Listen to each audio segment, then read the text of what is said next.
আর যদি নিজে একটু এদিকে দিতাম তখন তো চলে যেত। অবশেষে নিজের দোষ স্বীকার করছেন হাসিনা। জুলাই অভ্যুত্থান দমনের চেষ্টায় সংঘটিত মানবতা বিরোধী অপরাধ মামলায় শেখ হাসিনাকে মৃত্যুদণ্ড না দিলে তার জাতির সঙ্গে অন্যায় হবে বলে মন্তব্য করেছেন আন্তর্জাতিক অপরাধ ট্রাইব্যুনালের চিফ প্রসিকিউটর মোহাম্মদ তাজুল ইসলাম। শেখ হাসিনা অভ্যুত্থানে প্রাণহানির ঘটনায় দোষ স্বীকার করেছেন। শুক্রবার রাজনৈতিক নেতৃত্ব দায়ী বাংলাদেশে ছাত্র আন্দোলন পর্বে হত্যাকাণ্ডের জন্য প্রথমবার দোষ স্বীকার করলেন হাসিনা শিরোনামে খবর প্রকাশ করেছে সংবাদ মাধ্যমটি। ভাই আমরা নারায়ণগঞ্জে ভাইজান, আমি আগে আপনার কাছে অনুমতি নেই। ওরা থানা অ্যাটাক করতে গেছিল, পুলিশ কিছু করতে পারতেছিল, সাহায্য দিয়েছে, আমাকে হাতে অস্ত্র নিতে হয়েছে। আসসালামু আলাইকুম দর্শক, এই প্রথম জুলাই গণহত্যার দায় স্বীকার করেছে শেখ হাসিনা। তিনি ক্ষমা চেয়েছেন। অবশেষে তার এই ক্ষমা চাওয়াকে কেন্দ্র করে ভয়ঙ্কর এক ষড়যন্ত্রের আভাস পাচ্ছে বাংলাদেশের পুলিশ প্রশাসন। তিনি হঠাৎ করে কেন ক্ষমা চাইলেন? অন্যদিকে ওবায়দুল কাদের ও শামীম ওসমানের একটি কল রেকর্ড ফাঁস হয়েছে। দর্শক, বিস্তারিত দেখতে পারবেন এই ভিডিওতে, তাই এক সেকেন্ডও না টেনে পুরো ভিডিওটি দেখবেন।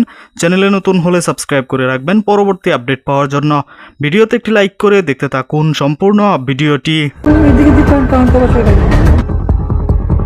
অবশেষে নিজের দোষ স্বীকার করছেন হাসিনা, যিনি ক্ষমতা হারানোর 15 মাস পরেও জুলাই আগস্টের গণহত্যার জন্য বিন্দু মাত্র অনুশোচনা দেখাননি, যার মাথায় ঝুলছে জাতিসংঘের রিপোর্ট অনুযায়ী 1400 হত্যার অভিযোগ, যিনি এতদিন ধরে তার বাহিনীর নৃশংসতাকে বিদেশি চক্রান্ত আর আন্দোলনকারীদের ঘাড়ে চাপিয়ে আসছিলেন, সেই শেখ হাসিনাই হঠাৎ দোষ স্বীকার করলেন। ভারতীয় সংবাদ মাধ্যম আনন্দবাজারের সাম্প্রতিক এক প্রতিবেদন এই অসম্ভবকেই যেন সম্ভব করে তুলেছে। প্রথমবার দোষ স্বীকার করলেন হাসিনা, এমন শিরোনামে পত্রিকাটি দাবি করছে শেখ হাসিনা অবশেষে তার সুর বদলাচ্ছেন। কিন্তু সত্যিই কি তাই? সত্যিই কি তিনি 1400 প্রাণের দায় স্বীকার করেছেন? খবরের গভীরে গেলেই এই দোষ স্বীকারের আসল চেহারাটা স্পষ্ট হয়। গত সপ্তাহে যিনি রয়টার্সকে দেয়া সাক্ষাৎকারে সমস্ত দায় পুলিশ প্রশাসনের কাঁধে চাপিয়েছিলেন, তিনি এখন রাজনৈতিক নেতৃত্বের দোষের কথাও কবুল করছেন। যখন তাকে প্রশ্ন করা হয়েছিল তৎকালীন প্রধানমন্ত্রী হিসেবে আপনি কি রাষ্ট্র কর্তৃক সংঘটিত হিংসার জন্য দায় স্বীকার করেন, জবাবে হাসিনা এক অত্যন্ত চতুর ও সতর্ক কূটনৈতিক জবাব দিয়েছেন। তিনি বলেছেন, দেশের নেত্রী হিসেবে আমি চূড়ান্তভাবে নেতৃত্বের দায়িত্ব গ্রহণ করি। এই কথাটি দোষ স্বীকার বলে প্রচারিত হচ্ছে, কিন্তু এর পরের লাইনেই তিনি তার আসল অবস্থান স্পষ্ট করে দেন। তিনি সরাসরি গুলি চালানোর নির্দেশ দেওয়ার অভিযোগকে মৌলিকভাবে ভুল বলে উড়িয়ে দিয়েছেন, অর্থাৎ দায় নিচ্ছেন কিন্তু আদেশ দেননি। তাহলে এই দোষ স্বীকার আসলে কি? বিশ্লেষকদের মতে এটি কোনো অনুশোচনা নয়, এটি একটি সুচিন্তিত রাজনৈতিক কৌশল। তিনি এক ঢিলে দুই পাখি মারছেন। প্রথমত, আন্তর্জাতিক মহলে তিনি দায়িত্বশীল নেতা সাজার চেষ্টা করছেন। আমি দায় নিচ্ছি বলে নিজেকে একজন গণতান্ত্রিক নেতা হিসেবে দেখানোর চেষ্টা করছেন, যিনি ভুলের ঊর্ধ্বে নন। অন্যদিকে আদেশ দেয়নি বলে তিনি 1400 হত্যার ফৌজদারি অপরাধ থেকে নিজেকে পরিষ্কারভাবে সরিয়ে নিচ্ছেন। তিনি দায় নিচ্ছেন নেতৃত্বের ব্যর্থতার, গণহত্যার নয়। সুতরাং এটি দোষ স্বীকার নয়, এটি দায়িত্বের কথা বলে দোষ এড়ানোর এক নতুন ফাঁদ। যে হাসিনা অনুশোচনা করেন না, তিনি হঠাৎ করেই দোষ স্বীকার করবেন, এটা ভাবা বোকামি। তিনি শুধু খোলস পাল্টাচ্ছেন, সুর বদলাচ্ছেন। এটা তার নতুন রাজনৈতিক চাল, যার মাধ্যমে তিনি একই সাথে মহান সাজছেন এবং গণহত্যার অভিযোগ থেকে নিজেকে সরানোর চেষ্টা করছেন। জুলাই অভ্যুত্থান দমনের চেষ্টায় সংঘটিত মানবতা বিরোধী অপরাধ মামলায় শেখ হাসিনাকে মৃত্যুদণ্ড না দিলে তার জাতির সঙ্গে অন্যায় হবে বলে মন্তব্য করেছেন আন্তর্জাতিক অপরাধ ট্রাইব্যুনালের চিফ প্রসিকিউটর মোহাম্মদ তাজুল ইসলাম। বৃহস্পতিবার আন্তর্জাতিক অপরাধ ট্রাইব্যুনাল 1-এ চুক্তিতর্ক উপস্থাপন শেষে সাংবাদিকদের সঙ্গে কথা বলার সময় তিনি এই মন্তব্য করেন। চিফ প্রসিকিউটর তাজুল ইসলাম বলেন, মানবতা বিরোধী অপরাধে যারা সরাসরি নেতৃত্ব দিয়েছেন, পরিকল্পনা ও নির্দেশ দিয়েছেন, তাদের সর্বোচ্চ শাস্তি ছাড়া ন্যায় বিচার প্রতিষ্ঠা সম্ভব নয়। শেখ হাসিনা ছিলেন সেই সময়ের সর্বোচ্চ নীতি নির্ধারক হয়েছিল, তাই তাকে মৃত্যুদণ্ড না দিলে তা হবে জাতির প্রতি অবিচার। তিনি আরো বলেন, জুলাই অভ্যুত্থান ঠেকানোর নামে আওয়ামী লীগ সরকারের নির্দেশে সেনাবাহিনী ও আইনশৃঙ্খলা বাহিনী হাজারো নিরস্ত্র মানুষকে হত্যা করে।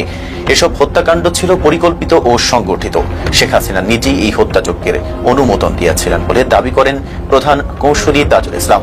অভিযোগপত্রে উল্লেখ করা হয়েছে 2025 সালের জুলাই অভ্যুত্থান দমনে অভিযানে রাজধানী সহ দেশের বিভিন্ন জেলায় প্রায় 1400 জন নিহত হন এবং আরো হাজারো মানুষ গুমের শিকার হন।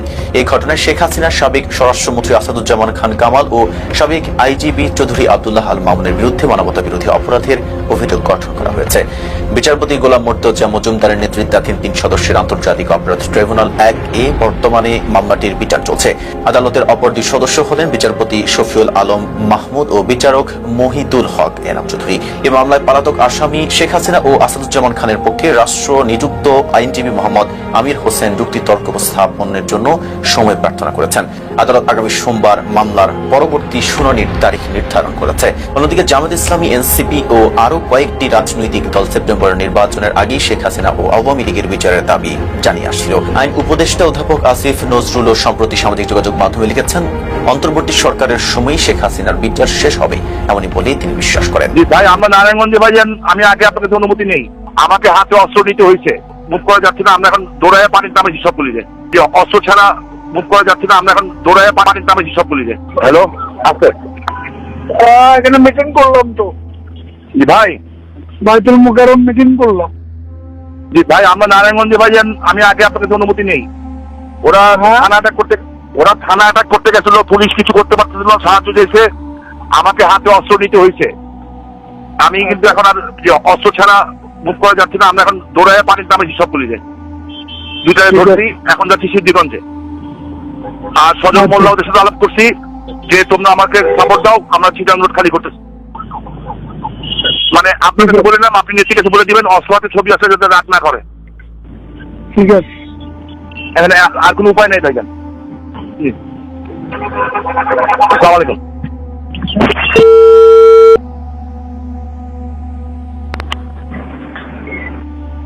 স্বামী কি অবস্থা? অবস্থা ভাই, মানে মানে আমাদের নারায়ণগঞ্জে যেটা বর্তমান অবস্থা, প্রশাসন কেউ আছে বলে মনে হচ্ছে না। তো প্রশাসন কেউ আছে বলে মনে হচ্ছে না কি নারায়ণগঞ্জের যে বাস্তব অবস্থা, যেটা আপনাকে বললাম। পরে আমি না পেরে স্বরাষ্ট্রমন্ত্রীকে ফোন করলাম। প্রিয় দর্শক, সম্পূর্ণ ভিডিওটি দেখলেন, অবশ্যই বুঝতে পেরেছেন ভিডিওটি গুরুত্বপূর্ণ ছিল। দর্শক, জুলাই গণহত্যার দায় স্বীকার করেছে শেখ হাসিনা, এরকমই একটি নিউজ প্রকাশ করেছে আনন্দবাজার। ভারতের এই সংবাদ মাধ্যম কিন্তু শেখ হাসিনার পক্ষে সবসময় কথা বলে থাকে। দর্শক, এটাও কোনো ষড়যন্ত্র হতে পারে বলে জানা যাচ্ছে। দর্শক, শেখ হাসিনা কোনো সময়ই কোনোভাবে ক্ষমা চায়নি এ পর্যন্ত। তিনি হঠাৎ করে কেন ক্ষমা চাইছেন? দর্শক, আগামী 13ই নভেম্বর শেখ হাসিনার রায় ঘোষণা হবে। তার কি ফাঁসি হবে নাকি যাবজ্জীবন হবে সেদিন কিন্তু জানা যাবে। এর আগে তিনি ক্ষমা চেয়েছেন, হয়তো এর কোনো ষড়যন্ত্র রয়েছে। দর্শক, এই ভিডিওতে যে তথ্যগুলো আপনারা পেয়েছেন, এ বিষয়ে আপনাদের কি মতামত তা অবশ্যই কমেন্ট করে জানাবেন এবং পরবর্তী আপডেট ভিডিওগুলো সবার আগে পেতে চ্যানেলটিকে এখনই সাবস্ক্রাইব করে রাখুন। এই মুহূর্তে বিদায় নিচ্ছি, দেখা হবে পরবর্তী কোনো ভিডিওতে। সে পর্যন্ত ভালো থাকুন, সুস্থ থাকুন। আসসালামু আলাইকুম।